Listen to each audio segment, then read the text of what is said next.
You know, I often say 4 of my patients have 1 billion followers. Everywhere you go, someone's trying to give you bad food that will kill you early. We're living in a war. Brain health is not expensive. Being sick is expensive.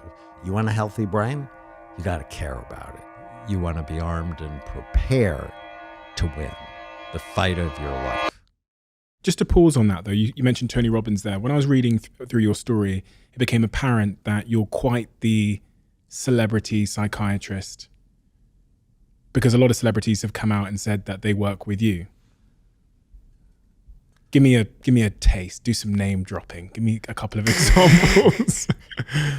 It's public knowledge. Bella Hadid came out and said she stopped drinking because of me. And then the newspaper tried to take my head off for that. Controversial psychiatrist gets Bella to stop drinking.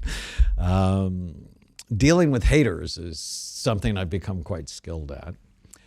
It's public knowledge. I've been Miley Cyrus's doctor for 11 years. I'm really proud of her. She had the #1 song in the world right now, Flowers, and it's about self-love, which makes me so happy. I'm in Justin Bieber's docuseries Seasons because I've been his doctor. I love helping them. You know, I often say 4 of my patients have 1 billion followers. So it's about influence, because if the mission is to end mental illness by creating a revolution in brain health, well, you got to have an army. And so you might as well have an army with a lot of soldiers. And so it's a very disruptive concept, because when you really understand it, you realize we're living in a war. And I'm serious about this. Everywhere you go, someone's trying to give you bad food that will kill you early. Everywhere you go, you hear negative news that's driving depression. It's not the news. It scares you so they can sell you stuff. Everywhere you go, someone's trying to put a gadget in your hand or your pocket that will steal your dopamine and give them the mind share you should have. And the incidence of diabetes is 50% of the population is diabetic or pre-diabetic. Obesity is 72% or overweight or obese. I published 3 studies that shows your weight goes up, the size and function of your brain goes down, and people go, oh, you can't talk about that. It's like, no, you can't not talk about that. Alzheimer's is expected to triple, and depression has gone up 400% since Prozac came on the market. So obviously that didn't fix it. And so it's what my wife and I often refer to as the brain warrior's way.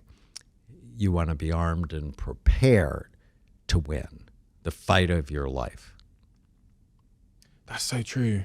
I'm currently doing this glucose test as part of this company called Zoe. I had Tim Spector on the podcast. He's one of the co-founders.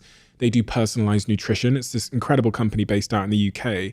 And so because I can see my glucose right now on my phone, when I went into a gas station the other day, or a petrol station as we say in the UK, I looked around at my options and every single thing was bad for me. Every single thing in that gas station was sugar or processed carbohydrates. The only thing I could get in that gas station was water. And I said to my partner at the time, so if you're hungry, and it's also if you're stressed or tired, you are going to eat this junk. But anyway, going back to... Unless you plan. Unless you put stuff in your car or in your computer bag. And when you really love yourself, you take time. And like, you know, for example, the plastic water bottles are toxic, that you just like turn them over. And does it say a 2 or 4 or 5 on the recycle? And like, those are pretty good. They don't leach toxins nearly as bad as 1, 3, 6, and 7. And just knowing that.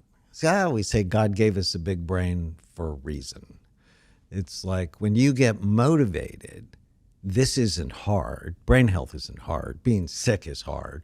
Brain health is not expensive. Being sick is expensive. You just plan a little bit better. In terms of the hardware then, which was the first circle of your 4 circles, what can I do to make sure the hardware of my brain, what are the most important things to be cognizant of to make sure my hardware is in good shape so that I have a chance of my psychology and my connections and my spiritual circle being successful also? So I like looking. It's like the brain is one of the only organs that doctors virtually never screen. You've looked at a lot of brains, right? I've looked at 230,000 brains. And I mean, I'm obsessed with, if you came to see me and you go, I'm pretty good, but I want to be great. How's my brain? And we would look at it, and is it younger than you are because you have good habits? Is it older than you are because your habits aren't so good? Or let's just say it has nothing to do with you. Your mom smoked when she was pregnant with you, or she smoked when you were a baby, and you're inhaling this secondhand smoke, which is stealing a concept I call brain reserve. So your brain health may have something to do with your habits, or may have to do with the habits of other people. So I think the first thing, it's a concept called brain envy. I often say Freud was wrong. Penis envy is not the cause of anybody's problem. I've actually not seen it once in 40 years.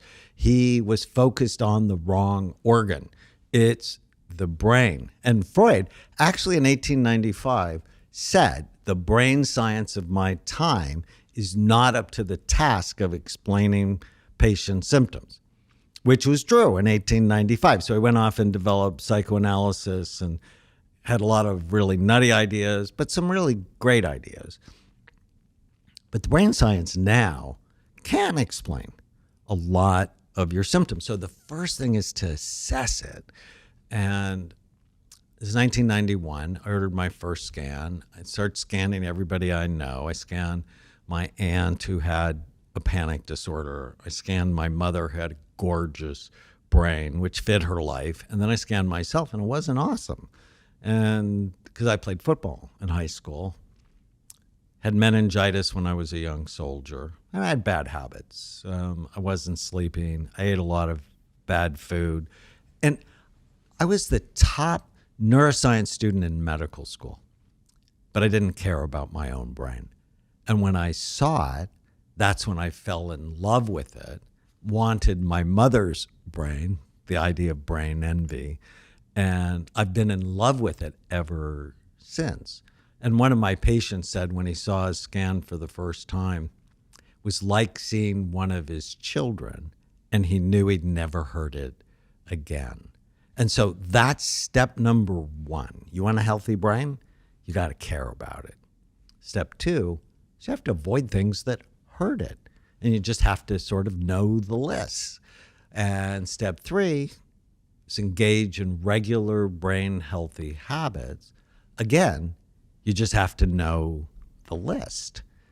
And the simplest way, and I love this, and I noticed throughout my books, throughout the arc of the evolution of my books, the prescriptions get easier and easier because I'm always thinking, how do I plant it so it takes root and grow? And I work with BJ Fogg. I don't know if you know Dr. Fogg from Stanford. He's in charge of the Persuasive Tech Lab. It's basically, how do people change? And he said either they have an epiphany. So when I saw my first scan, it was an epiphany. I didn't want an unhealthy brain because I understand what that means for my life. But he said most people, it's not the epiphany, it's the tiny habits. It's like, what's the smallest thing you can do today that will make the biggest difference? And it comes down to the mother tiny habit. So whenever you come to a decision point in your day, like you're at the gas station, you ask yourself this question. Takes 3 seconds. Is this good for my brain or bad for it?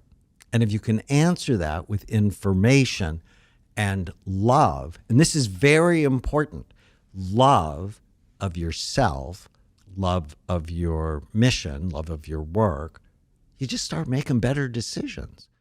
If you love the Diary of a CEO brand and you watch this channel, please do me a huge favor. Become part of the 15% of the viewers on this channel that have hit the subscribe button. It helps us tremendously, and the bigger the channel gets, the bigger the guests.